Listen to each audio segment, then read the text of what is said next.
नमस्ते सबैजनालाई रूपा क्राफ्टमा हजुरहरूलाई स्वागत छ। आज मैले हजुरहरूको सामु फर्सीको मुन्टाको तरकारीको रेसिपी लिएर आएकी छु। फर्सीको मुन्टा स्वास्थ्यको लागि एकदमै फाइदाजनक छ।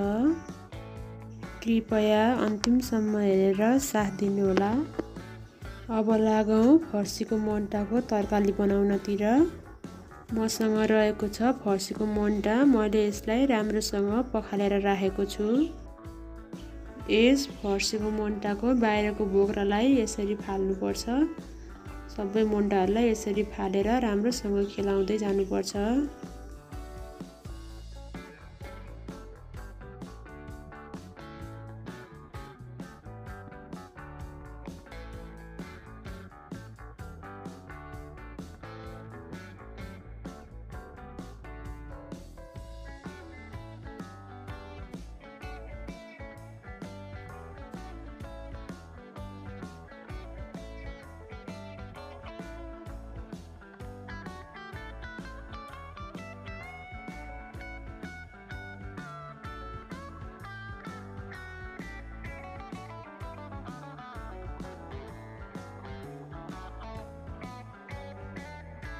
मैले सबै फर्सीको मुन्टालाई त्यसरी नै केलाइसकेको छु।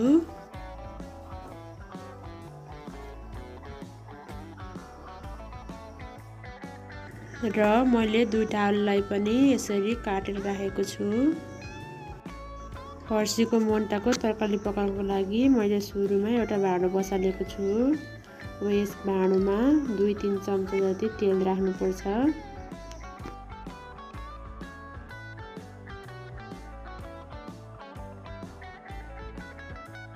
र तेल तातिसकेपछि यसमा थोरै मेथी राख्ने।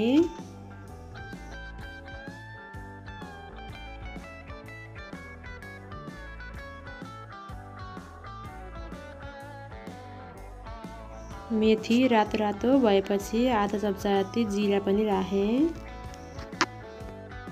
यसको साथसाथै मैले यसमा 2टा रातो खुर्सानी भाँचेर पनि राख्छु।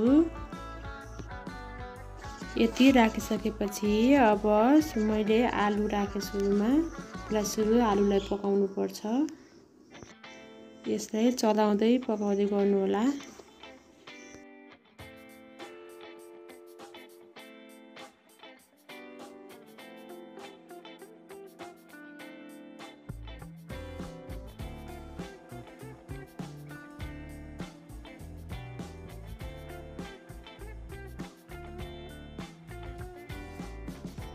आलु यतिको रातो भइसकेपछि अब यसलाई थोरै बेसार राखेर चलाउनु पर्छ।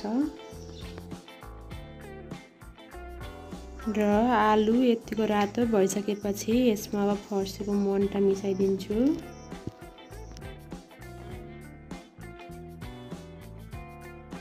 फर्सीको मुन्टा यसमा एड गरिसकेपछि अब यसलाई राम्रोसँग चलाउनु पर्छ।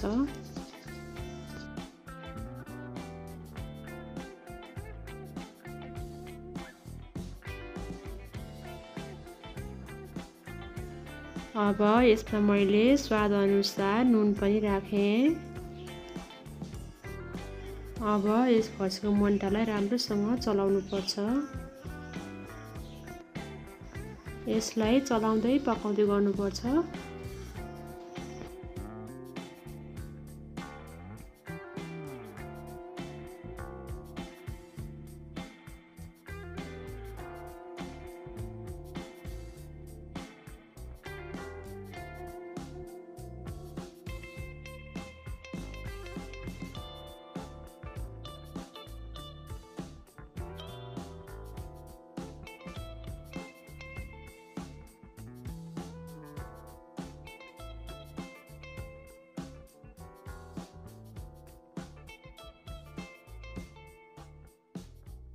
अब अन्तिममा मैले यस फर्सीको मुन्टामा जिरा धनियाको धुलो सानो चम्चाको 1 चम्चा जति राखेँ। राखिसकेपछि राम्रोसँग चलाउनु पर्छ।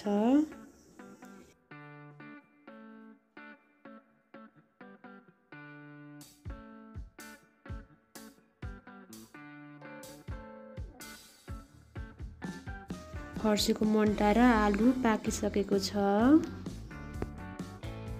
मैले ग्यास पनि निभाइसकेको छु। अब हाम्रो फर्सीको मुन्टा खानको लागि रेडी भइसकेको छ। अब मैले यस फर्सीको मुन्टालाई एउटा भाँडोमा खनाउँछु।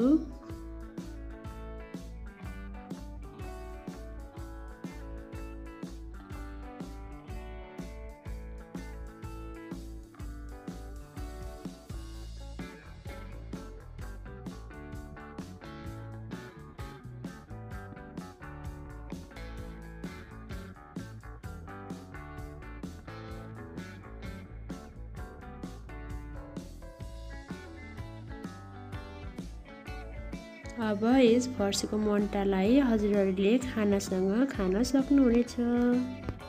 अन्तिममा मैले बनाएको रेसिपी हजुरहरूलाई कस्तो लाग्यो कमेन्टमा लेखिदिनु होला र मेरो च्यानललाई लाइक र सब्स्क्राइब गर्न पनि नबिर्सिनु होला।